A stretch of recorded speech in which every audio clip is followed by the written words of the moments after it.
Sees a little later. Now, the financial panic that started last fall. There will be a congressional investigation. Congressman Darrell Issa, Republican from California, called for this investigation. He's with us now.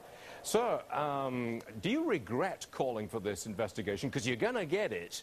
And you know, it's probably going to turn into a blame Bush session, isn't it? Well, Stuart, that's fine. You blame it's fine? Bush.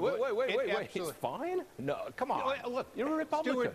Stuart, blame has to be placed where it belongs. It happened on President Bush's watch. It happened while President Bush was touting home ownership, while at the same time we were over-leveraging in the home market. So some of it clearly belongs to the Bush administration. I suspect much of it belongs even before he came to office. One of the reasons we want the commission, though, is it's what happens after President Bush left office. The fixes that are being proposed now, in many cases, do not allow the blame to include Freddie and Fannie and some of the other activities that I also believe happened on President Bush's watch, but in fact are democratic stronghold kind of programs that we need to put safeguards in so this doesn't happen again. So you can't control the terms of reference for the investigation. Those will be controlled by the Democrats. And they will not want any investigation of anything that happened after November 4th or after January the 20th of this year. They're not going to stand for that. Absolutely, Stuart. And one of the things that I've called for and written Speaker Pelosi, when the shoe was on the other foot after 9/11, she demanded a 5-5 independent commission and got it.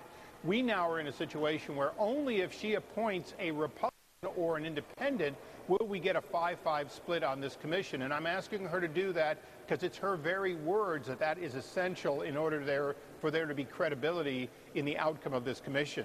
The other big story that we're following right now, sir, and forgive me for referring to it, is the Social Security numbers. They're going to come out in about an hour and 22 minutes, likely showing that we're very close to the tipping point where Social Security is paying out a lot more than it's bringing in.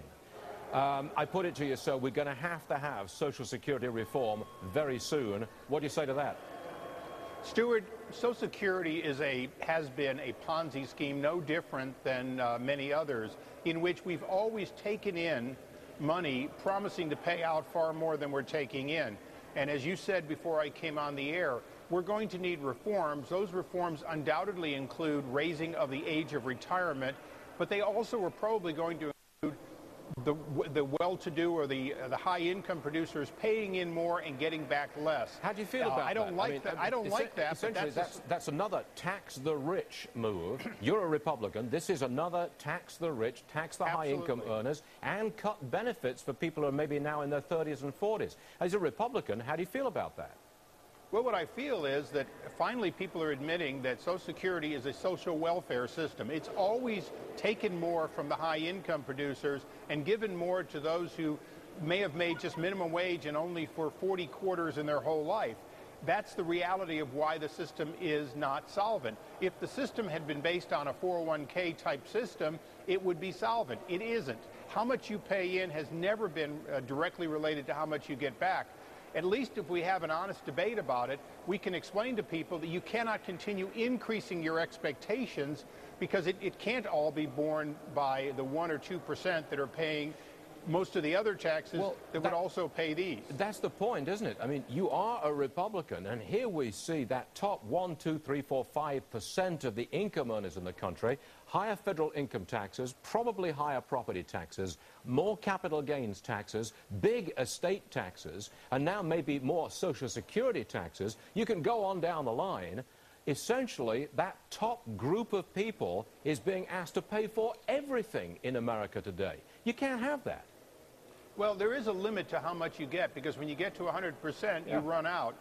Stuart, sometimes people say that socialism only fails when you run out of other people's money to redistribute, and that's the same here. We're quickly edging back between, in my state, 11.3% state tax, income tax, the 8.5% sales tax, it's the property taxes, and the income tax being raised, Medicare already being unlimited on somebody's earnings. Pretty quickly you realize that you're going to be at 70 or 80% of real income being taxed, At that point, there isn't much to go, and you're going to begin to see the middle class realizing they're going to have to pick up the burden of badly thought out programs. Congressman Darrell Issa, I'm sorry I had forgotten that you're from California. We do appreciate you being with us today. One more tax, Stuart. Yeah, just one more tax. Maybe it's the straw that breaks that camel's back. I don't know, but it's interesting to hear it. Darrell Issa, thank you very much, sir.